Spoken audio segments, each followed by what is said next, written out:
Greetings and welcome everyone to another segment of Foundational Friday on Enlightenment and Transformation. I am Yuya, also known as Chief Yuya, head instructor of the Sadulu House Spiritual Center and Chief Jegna of the Anu Spiritual Order, Anu Nation, and the Anu Life Global Ministries. And I want to thank you all for tuning in this moment to build with me on these various topics that we've been covering over almost a 5-year span now. You know, I was looking earlier, just trying to, I was doing a little research on this network, Enlightenment and Transformation, and I saw the start date for the first Foundational Friday show, which was January 17th, 2011. So this January 17th, 2016, we're coming upon our 5-year anniversary. And, you know, I had promised myself and made a covenant that I would do certain things for a certain span of time, 5 years actually being that span of time, and then I would change it. So I'm looking forward to kind of really upgrading and updating what we're doing with enlightenment and transformation. And, you know, I really thought about the consistency that we've been able to maintain.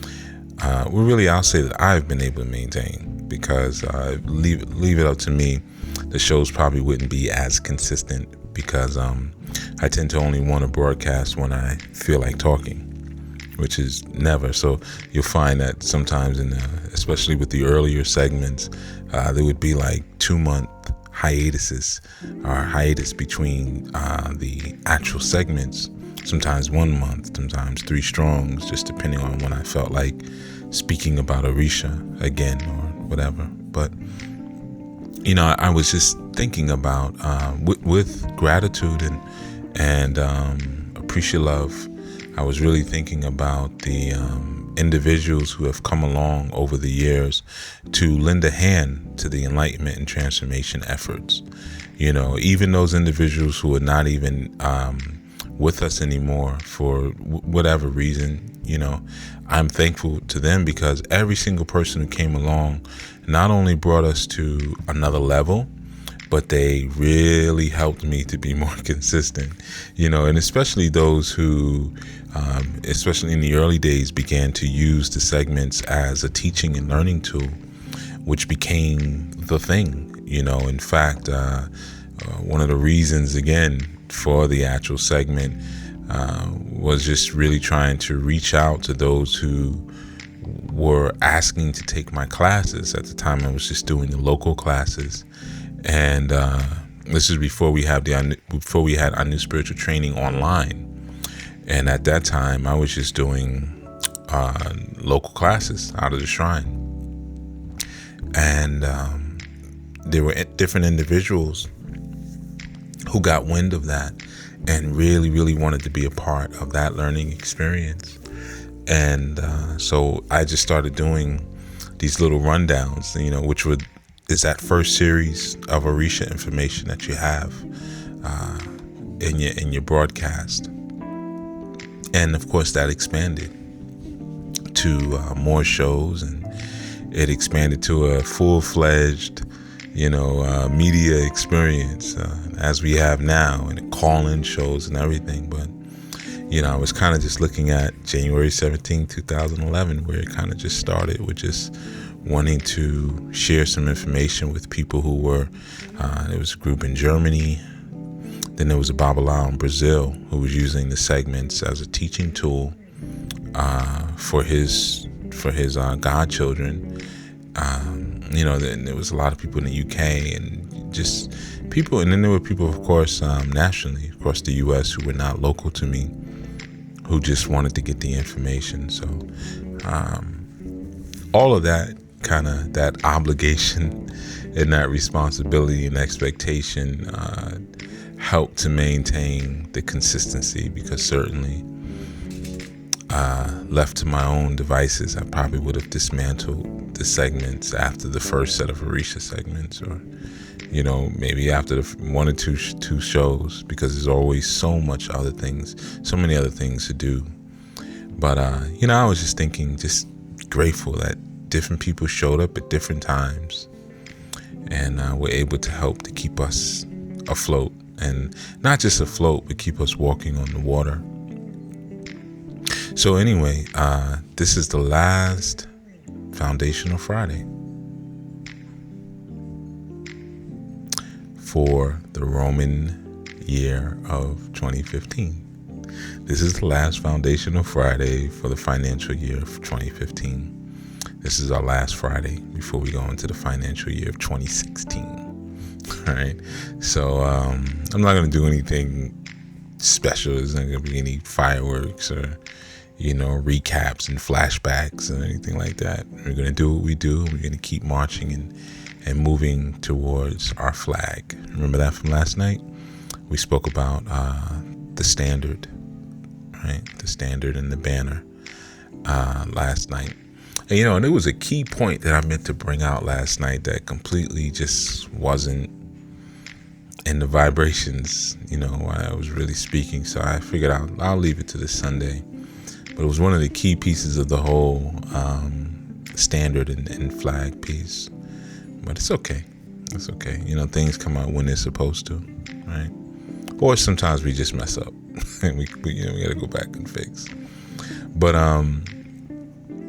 tonight, we're dealing with a couple of things. One, we have this glorious winter solstice that is upon us, and we happen to have been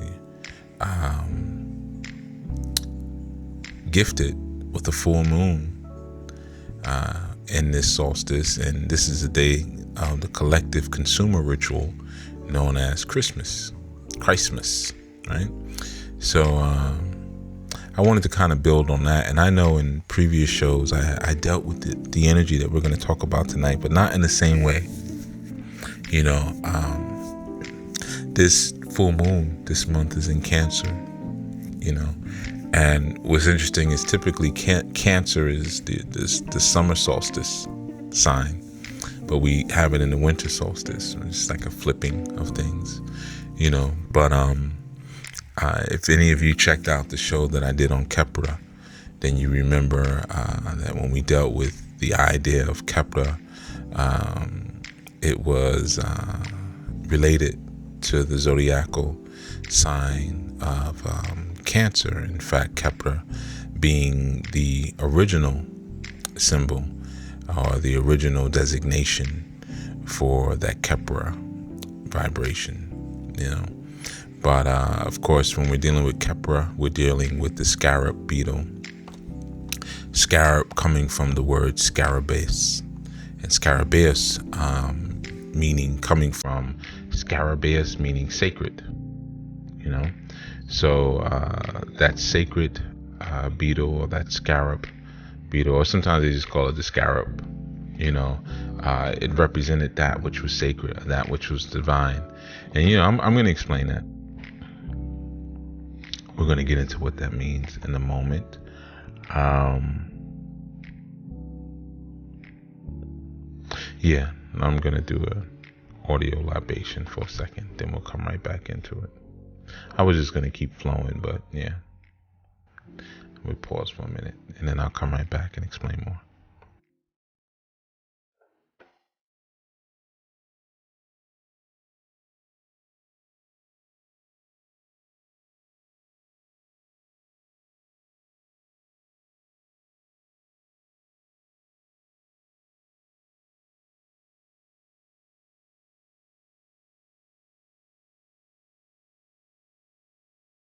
Schoolhouse Rock.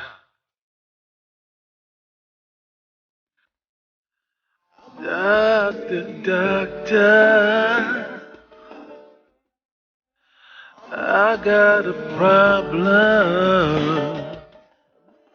I need to know where I come from, so I know where I'm going.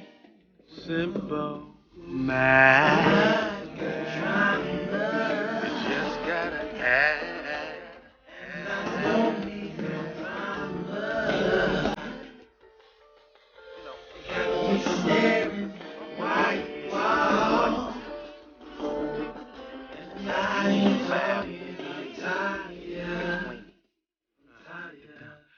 doctor said I'm going insane, y'all. I heard he diagnosed drapetomania.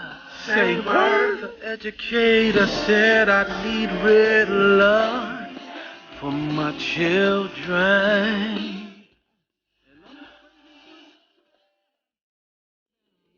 Listen, here's the conjunction. You make it hard to function here. Tired of being looked at. Somebody's gotta do something. Each one teach one. Yeah. And I don't need no drama. Got me staring at white walls. And I ain't talking about tired. Got me locked in this jacket. And you say I should appreciate. Backwards, forwards, we educate. It's not too late for us. Think over my culture. Think over my culture. Think over my culture. Think over my culture.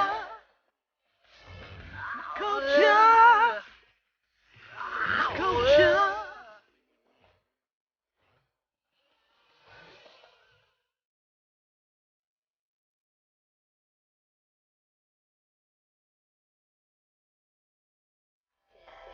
I've got drama, and I don't need no drama.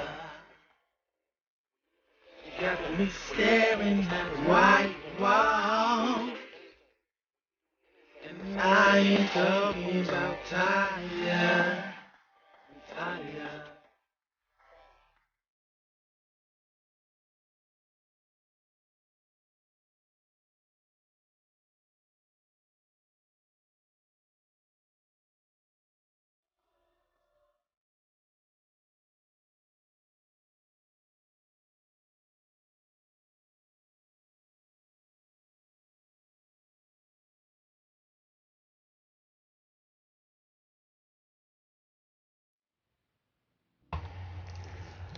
All right, and we're back with more Foundational Friday on enlightenment and transformation, and that was a cut that I'm working on right now by the name of Trauma, and well, so far it's named Trauma.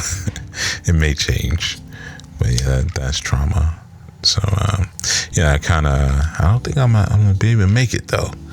There was a group of songs that I've been working on over the past year, like just really sparsely whenever I had a moment, which is, unfortunately and unhealthily, not often. It's not so cool to be so busy all the time. It's not so good to be overwhelmed like that. You make bad decisions. But and I kind of told myself maybe 2 months ago, I said, you know what, I'm going to start playing these songs to force myself to finish them and to put them out, and I think I've played maybe 3 or 4 so far, so I'm nowhere near how many I was supposed to play, but it's all right. At least now that they're out there, I'll get them done. And that's kind of what I'm talking about a little bit today too. I had a good conversation with some good brothers of mine, and just an encouraging conversation, just kind of checking in with each other and what we're all doing and what we're all about, and making sure that we're doing it, and that was one of the things that came up. Why are you over here giving everybody all this life advice? Because they were asking me some things they need to do. They said, what's up with the music? When you gonna put out, some stuff? And I said, man, I've been so busy with the ministry and with the teaching and, doing these classes and lecturing and these consultations that, I don't know when, if ever, I'll be behind my instruments and my boards again. So, wanting to see all of the expansive abilities that I have and that we all have, we encourage you. They say, well, no, let's set a date when you're going to do a release and put stuff out. And that's kind of what we're talking about. This solstice, our full moon is in Cancer, right? And as many of you know, that's the crab. And it's kind of the conversation kind of made me think about it a little bit too, and there's a misconception that we use often when we think about crabs, and partly it's just because of the lingo that we've acquired and we've taken on. And I know, again, like I said, that crab relates itself to Kepra, the scarab beetle. When you travel a little bit further back in time, but still the Urania minor, or Urania mirror, I should say, it has some value to it, or the Cancerian sign, it still has value as a symbol. Even in our Yoruba tradition, we have the presence of the crab. And it has its own value. We use it for certain offerings, or a lot of times you'll see the crabs in your taboos, things that you're not supposed to do. So, I say, yeah, we're going to build on that a little bit for this solstice. I think that it would be great to talk about it a little bit, especially because the energy is so prominent, But you have that Cancer crab, or Carcinus, as is also called. And Carcinus, that's what Cancer is called in mythology. When you get into the Greek mythology and you learn about the story when Hercules, when he had to do those different feats, those different tasks to kind of redeem himself, or he was tricked into believing he needed to redeem himself. One of the things that he was doing was he was fighting the Hydra. And I think I broke down the energy of the Hydra on the Olokun show years ago. It actually warms my heart to be able to say years ago, But yeah, when I did the Olokun show, I spoke about the Leviathan and the Hydra. I don't know if I've ever done a show on Hercules though. I know I've done Thor. I don't think I've done Hercules. I haven't really dived into as far as teaching on the airwaves, the Greek and the Roman deities too much. Once in a while I'll throw something in there a little bit, but I guess a part of me feels like we've heard enough about them. We've heard enough about it. You can go to school and hear about them, Western public school. So sometimes I don't really talk about them as much, but only when necessary, when I want to bring in a reference to understand where certain ideas may have originated from, then I'll share. But yeah, the whole story when Hercules was fighting the Hydra, and it was Hera. Yeah, Hera sent the Carcinus, or they also called him Carcinos, and she sent Carcinos to bite him on his heel while he was fighting the Hydra. So basically, so he would lose. And what happened was that Hercules ended up stomping the crab out with his foot, and because of his sacrifice and his work, Hera exalted the crab into a high position in the sky, and that's why we have that Cancer. From an astronomical perspective, we have that Cancerian constellation, and then there was certain symbols and things added to that. But anyway, more important, so we have the energy of the Cancer, we have the energy of the crab, and it relates itself to Kepra, which we'll get to a little bit later. And like I said, Kepra later became the scarab. Scarab bead is coming from scarabaeus, meaning sacred.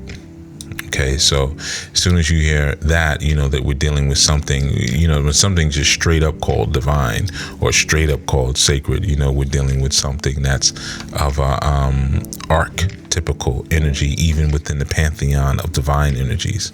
It's one of the higher ones, you know. So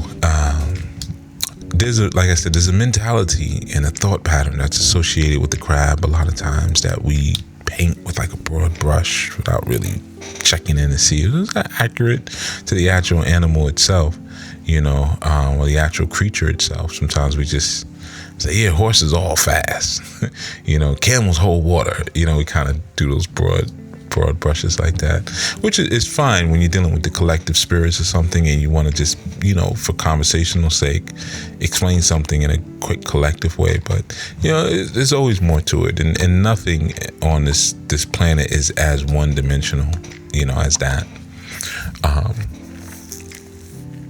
But we have a full moon, right? And we know that when we're dealing with full moons, first things first, you know, you're dealing with a heightened emotional sense and a fullness of emotions where they tend to flow over. And sometimes some of us go through certain depression during a full moon, or we get a little melancholy, or, you know, we start really reminiscing and reflecting on maybe some things that happened throughout the month, or some things still happen throughout our lives. Sometimes we have intense night visions or even night terrors, you know, during the full moon period, because our waters are rising, you know, our consciousness and our feelings are rising to the top, kind of like in the cities when the sewers overflow and all the sewage that is down in the sanitation system, it comes up to the streets. You see, so sometimes if the water's down low or not clean, when you're going through certain experiences like detoxes, or you have this emotional fullness that comes in front of you, those waters rise up. And, you know, that's something too to kind of think about when you're dealing with different people, in the sense of being compassionate and being forgiving. Understand that sometimes people have stuff that is stuffed so far deep inside of them that they don't even, they thought they dealt with it. They don't know it's still there.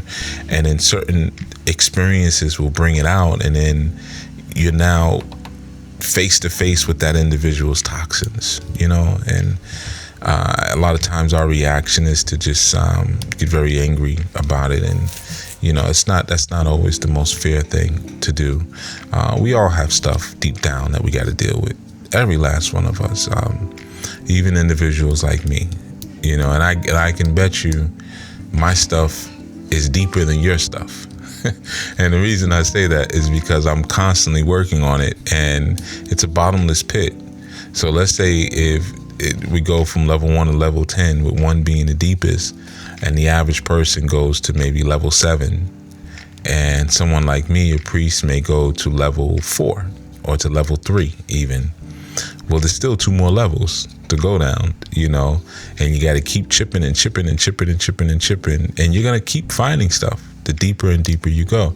And that's part of the symbolism of the crab itself. The word crab, which is related also to the word graph, Graph, you know, like a graphic. But the word crab itself means to scratch. Now, you may find that a bit interesting, considering that Ifa means to scratch or to mark, right? Well, if you didn't know that, now you know. Some of you probably know, you've heard me say that before, in the sense of Ifa meaning to scratch, right?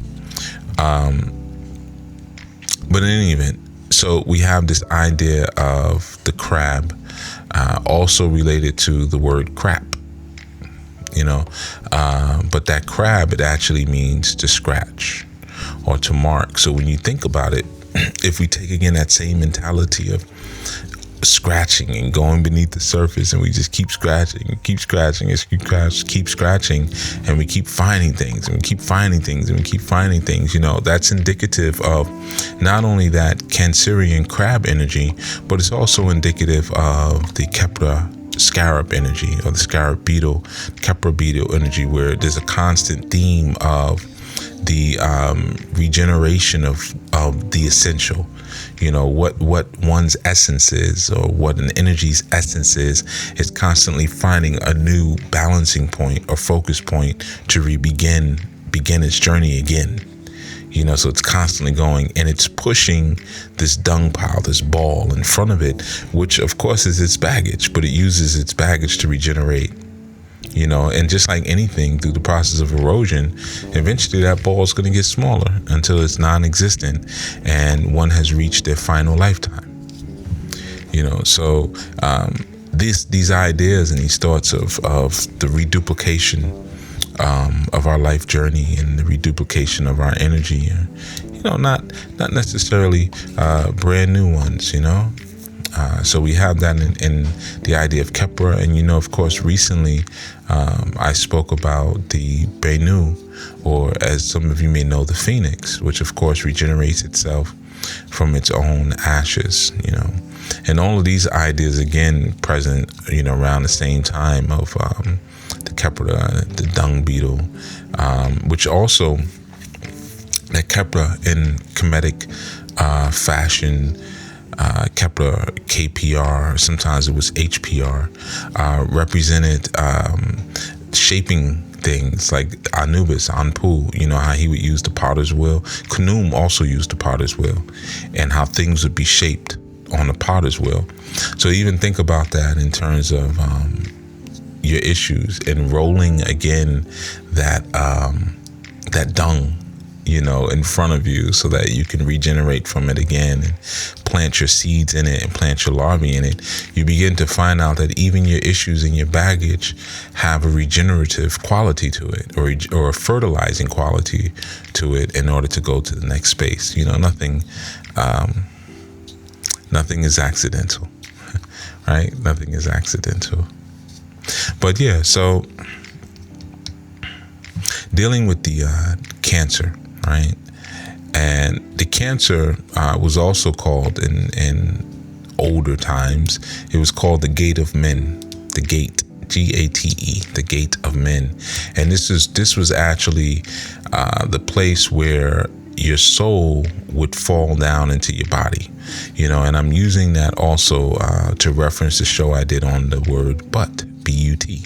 And remember, I said that there is a soul existence, or self-awareness, I am, and the I am gets corrupted through the but, where you say, I know I'm this, but, and then you fall into the slower vibration of your humanity, Well, the Kepra also had, or the Kepra, the scarab, had the same idea, concept, because remember, it was that dung ball which was rolled upon the earth, and dung is, it's not the most pleasant stuff. And it was the semen that was put into the actual dung ball, that then recreated the new generation of beetles. So it was the investment of light, which is the semen, into darkness or corruption of humanity, which is the dung, to bring forth something new. So again, that would represent like a gate of men, or a gate of souls in the same instance, you see. So you start to understand that the Cancerian energy represents a gateway of coming from the I am, or coming from self-awareness into a place of feeling. But that feeling and that path from light to dark is necessary for the regeneration back into light again. You can't get away from it. I know some of us, we try to skip it, and we just say, I'm good, I have no issues. Somebody told me on the phone recently, a client, I said, do you think you have any issues? No, I have no issues. So we just try to skip our work. We're not even going to roll the ball. We're going to pretend like the ball is not there and try to walk around it. And we always got to come back to it. We always going to have to come back to the issue, because that's a part of our regenerative process. That's a part of our reincarnation process, But I'm going to get to the crab aspect again for a moment. There was this idea that we use a lot, right? When we say the term crabs in a barrel. Crabs in a barrel. And the older term was actually crabs in a bucket. It means the same thing, right? And the whole idea there is that you have what's called the crab mentality. Sometimes people are called crabs, and I'm not talking about the gang term, when you're referring to a crib, or blood is referring to a crib. I'm not not speaking about that at all. But, a crab or a crabby person sometimes is a person who will try to defeat your progress, or try to create obstacles in the way of your ascension. And this is the idea of the crab mentality. The crab mentality is basically, if you put a certain amount of crabs into a space, in particular like a bucket or like a barrel, right? Crabs in a barrel, crabs in a bucket, then essentially what will occur is that as one crab tries to climb out of the bucket, like they have the opportunity to move towards freedom, the other crabs will end up pulling them back down into the bucket in an attempt to climb over them, because crabs are very competitive. I mean, they do fight with each other and things like that, and usually they fight over like hiding holes, or they fight over females that they're going to mate with. They do fight. But the idea of the crab in the barrel idea is that everyone wants to be at the top, and everyone is climbing over each other to be at the top. So because each one is climbing over each one, then everyone ends up getting pulled down and no one gets to make it out. That's the crab mentality, of course. And there is some accuracy to that. For any of you who have ever prepared crabs or seen crabs in a bucket, you will see that they will pull each other back down into the bucket to try to get over each other. So you never really have to even cover the bucket. They won't get out, which is an interesting indictment on oppressed people as well. But here's a truism of crabs that sometimes we don't speak about. The reason that the crabs behave in that manner is because they're in a bucket or a barrel, and that bucket or that barrel does not reflect their natural posturing and their natural habitat. So when put in an environment that is unlike their natural habitat or their natural environment, then this other aggression kicks in. This other mentality kicks in, where they begin to conspire against one another's progress for freedom.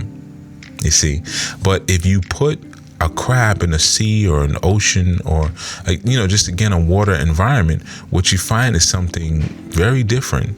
In fact, one of the things that we don't talk about much is that crabs naturally do not hinder one another's progress, but crabs in fact work together. Crabs are very communal. Okay, so they work together to build shelters, and a lot of times the shelters that they build shelters so that there's a space to mate with the females. So basically, like, the men will get together and build hotels, or cat houses, if you will. And then when the females, sometimes they'll fight over the females they want to mate with, I guess the instincts kick in. But they do work together in order to create a space where they can produce the next generation. So the crab in the barrel mentality or idea as associated with that behavior of even a Cancerian person is only effective when you take them out of an environment that works towards their good. That's why crabs have what we call an exoskeleton, and that exoskeleton creates its own ecosystem and environment that they can live in. They don't like to be outside of their environment. They don't like to be pulled into a place that's unnatural. And as I've said, for many of you who are committed and focused towards this conscious awakening or this conscious manifestation in conscious culture, your environment is always going to be nature. That's where you're going to be strongest. The Anu system, for those of you who are allegiant and committed to what we're doing here, this is a nature-based system. Much like Ifa, much like Orisha understanding, much like the Akan systems. In fact, interesting enough, in Yoruba, the word for crab is Akan, A-K-A-N, Akan. Little fun fact. But much like any of those other systems, we are nature-based. So our strength and our power and our natural minds and our most healthiest and functional minds for the purpose of regeneration are always going to be in a natural environment like nature.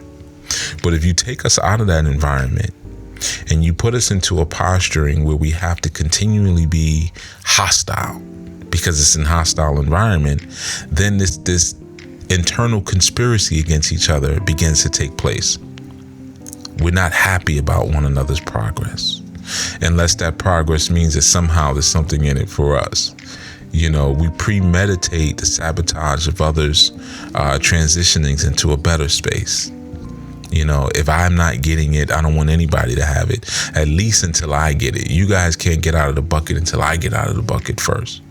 And that occurs when you are living in a physical, mental, or emotional or/and environment that is unnatural to your grouping, that is unnatural to your spiritual and ethno dispositions.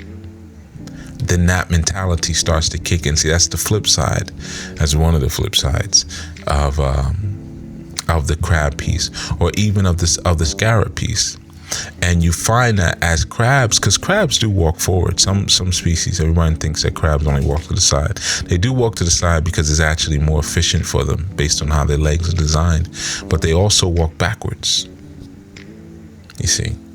So sometimes when a crab is not in its natural environment, the forward, the backwards, the side-to-side movement, it becomes a circular thing where they're not making any real progress based on where they're at, based on what they're doing, So it's kind of critical when we begin to look at the vibration that's coming on this solstice of this full moon, and of this full moon in Cancer.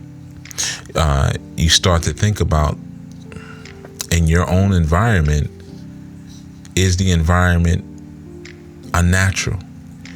And as a result of that unnatural environment, have you or someone else became a Cancer in that environment? These words are not picked and used for no reason. And let's think about what a Cancer is, and as well, it's something within your body that grows beyond your body's point to control it. So that, your body has mechanisms to control things like cancer.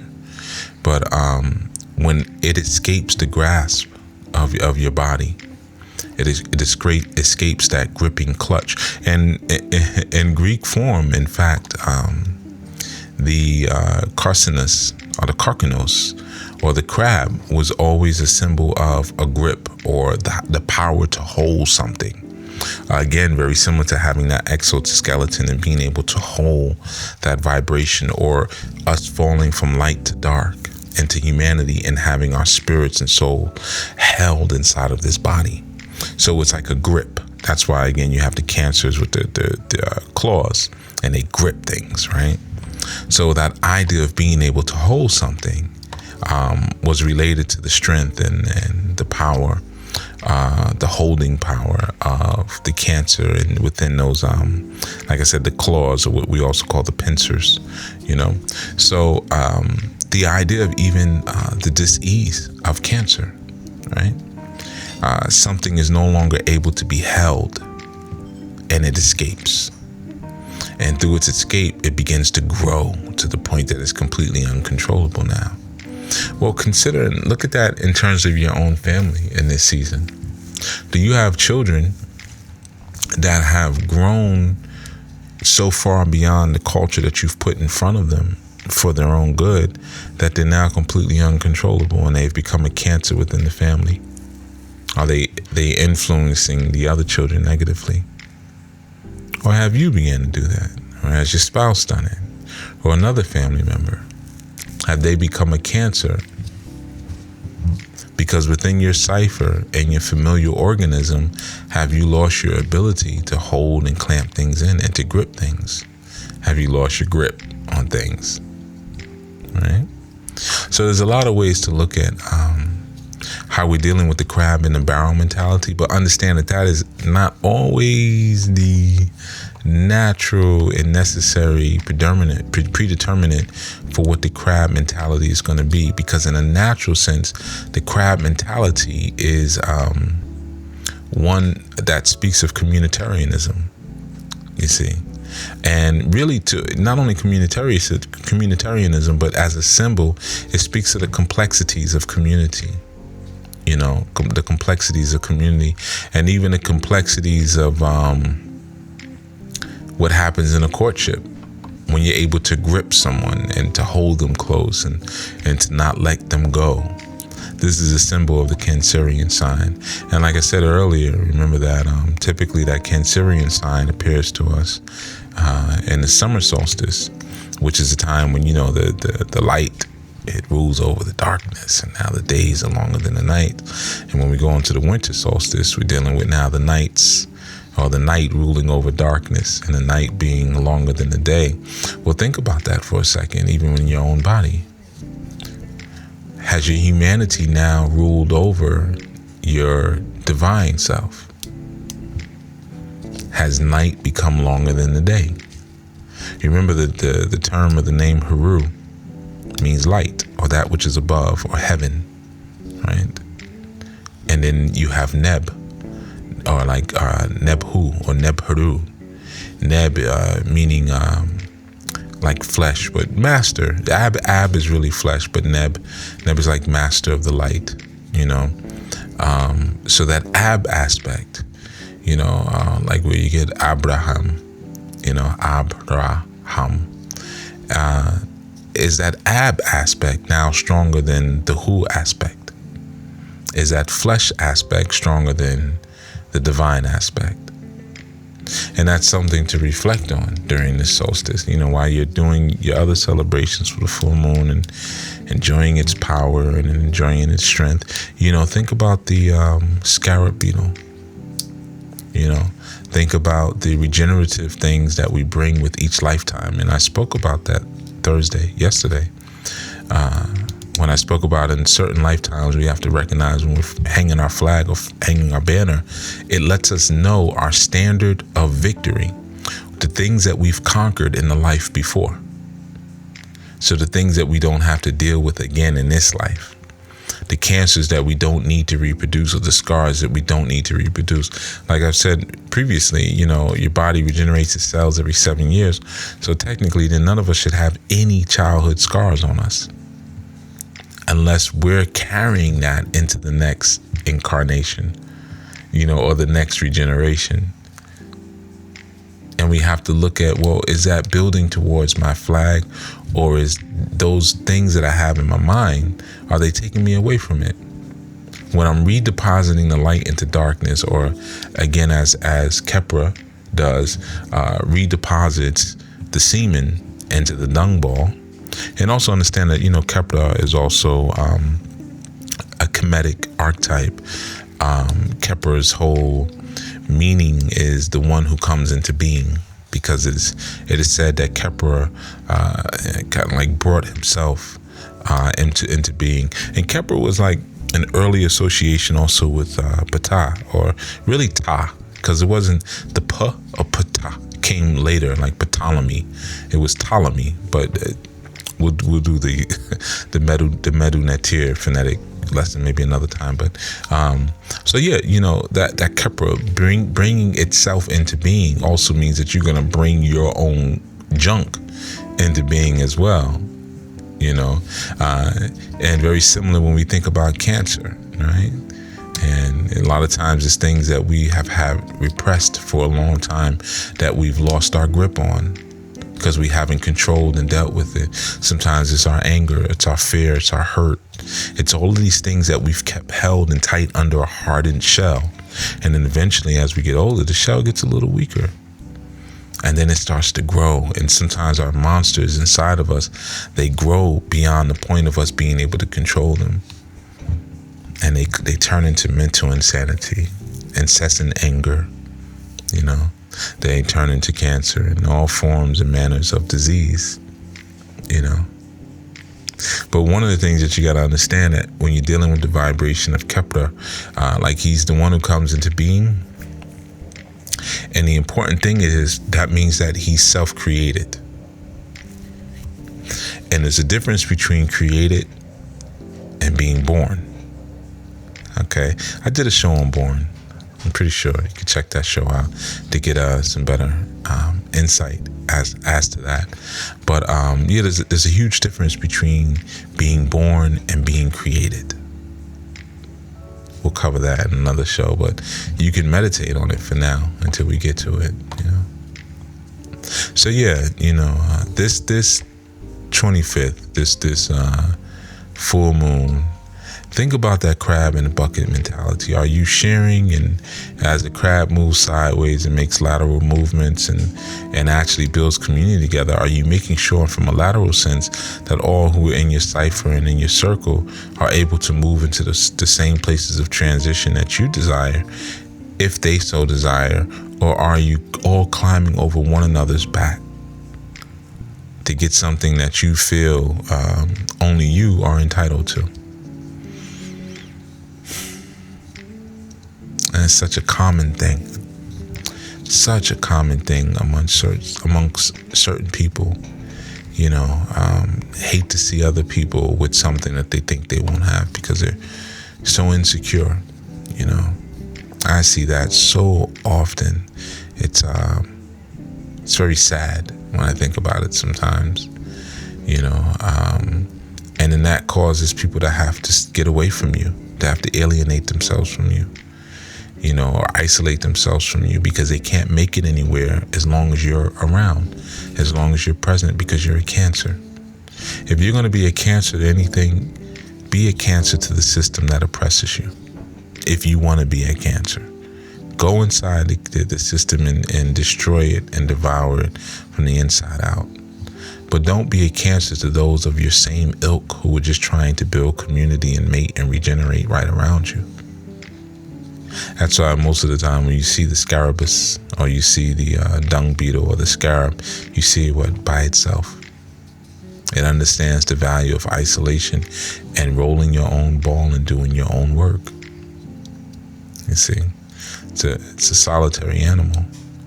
So, when we give thought again to the hardened aspect that comes with this Cancerian sign, we give aspect to holding tight to those things that we love and those things that we wish to be conjoined to and not losing its grip. And the part of not losing its grip is making sure that there's a standard and there's a banner, and that you have that standard and banner that you can refer to whenever you're going through something. Whether it's the family mission statement or it's the Anu principles, and you can say, listen, this is what we're about. This is what we do.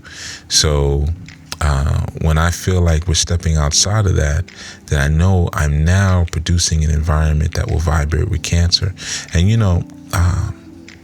the investment in certain symbols is so real in our tradition that some people even have taboos against eating crab.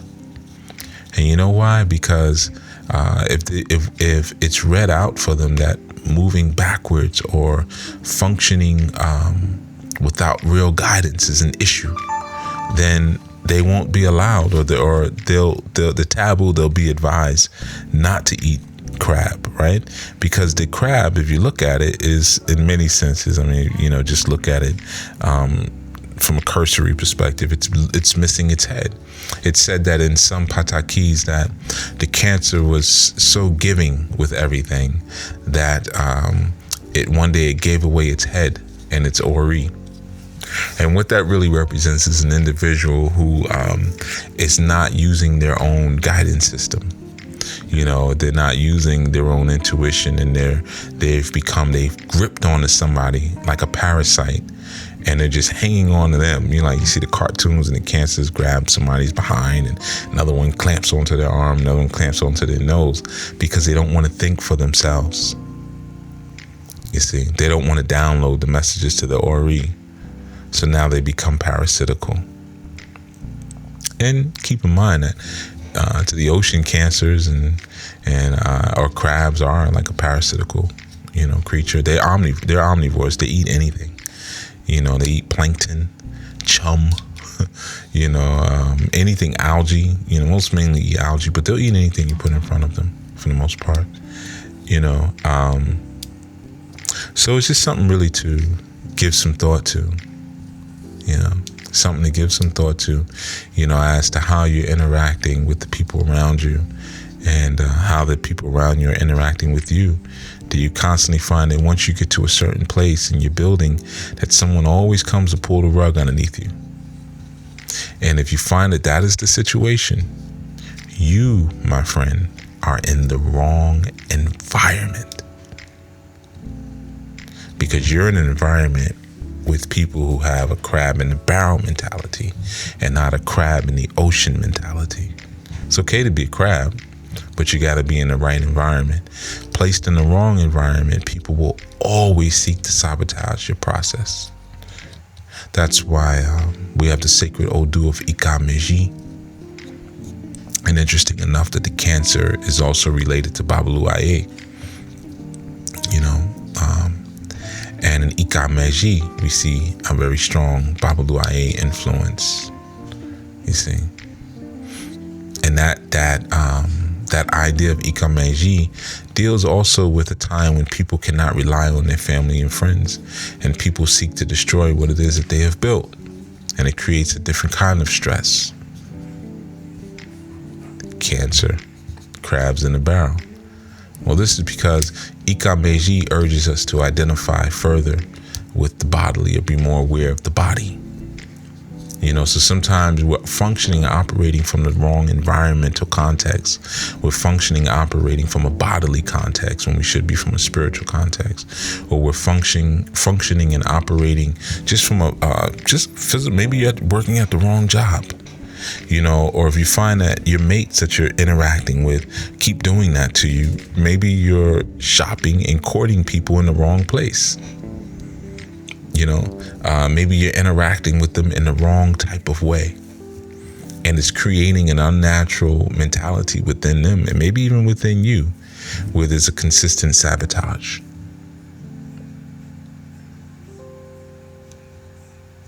If you are not a student of the Anu spiritual trainer, I urge you to become one. If you want to know more about life purpose and getting your life together, and the questions like, where do I begin, that I get every Sunday, and I want to learn how to interpret dreams, I know I have this vision in front of me, and this and that, Anu spiritual training, Grasping the Root of Divine Power is the book. It's a prerequisite to the class anyway. Get a copy of Shrine and Altar. Start putting your shrines together. If you're having these type of issues in your family, get a copy of Solutions for Dysfunctional Family Relationships. So many different ways to begin, so many ways that you can start in terms of reclaiming and regaining some sense of sanity in your spiritual world, in your spiritual life. And the Anu Life Global Ministries has put all of these things in front of you so you can work the angles. The Cancers work the angles. They sideways and diagonal, and they leave their marking. That's one of the reasons why their name means to scratch, because they leave markings in the sand when they travel. Much like we do with Ifa. We scratch, we leave a marking in the Ierosun, or in some systems like in the Sufi systems and Sufism, they actually use Ifa as well, and they mark it in sand though. The Fan also use a system and they mark in sand, like the crab. Because you're bringing messages from the light, to the dark really, and the light being Orun, bringing it down to Aye, the dark, which is what we do as priests. So we mark them, you see, we make them visible. So like I said, if you're ready to get started and you're ready to move, join the classes. The books are there for you. And of course, we have a humongous archive, 5 years, almost 5 years. Like another, like 20, 23, 24 days. We'll have 5 years worth of material. We've covered a lot in the spiritual experience, and we're going to cover some more. We're going to kick it up a notch. Everything you need to at least get started. I'll say that. I never try to say, well, this is a complete thing, you don't need anything. I don't try to do that to people, because everyone has different needs. But I'll definitely say everything you need to get started and put your foot down is here and has been placed before you. All right. So I want to thank you for listening. I want to thank you for sharing with me. I'm Chief Yuya, and you have been listening to Foundational Friday on Enlightenment and Transformation. And I will that all of you travel safe on this evening and move safely and re-examine your contextual environment and determine if you are in a natural space or if you're in a space that is bringing out the worst competition and aggression within you. Until such time, peace, power, love, vision, clarity, and a warrior's embrace to you all.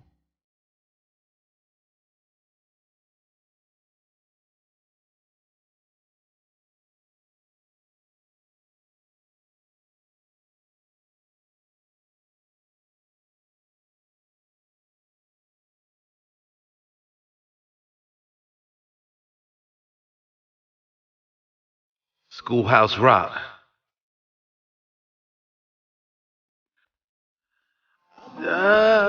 Doctor, I got a problem.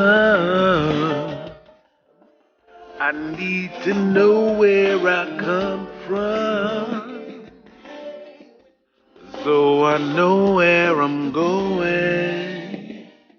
Simple math. You just gotta ask.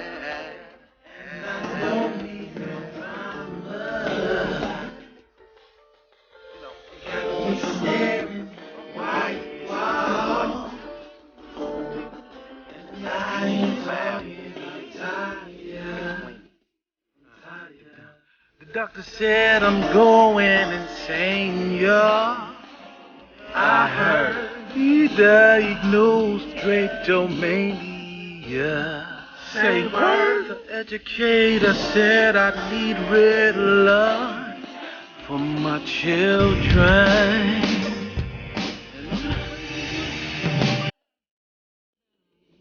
Listen, here's the conjunction. You make it hard to function here. Tired of being looked. Somebody's gotta do something. Each one, yeah. And I don't need no drama. Got me staring at white walls. And I ain't talking about tired. Got me locked in this jacket. And you say I should appreciate. Backwards, forwards, we educate. It's not too late for us. Think over my culture. Think over my culture. Think over my culture. Think over my culture. Culture.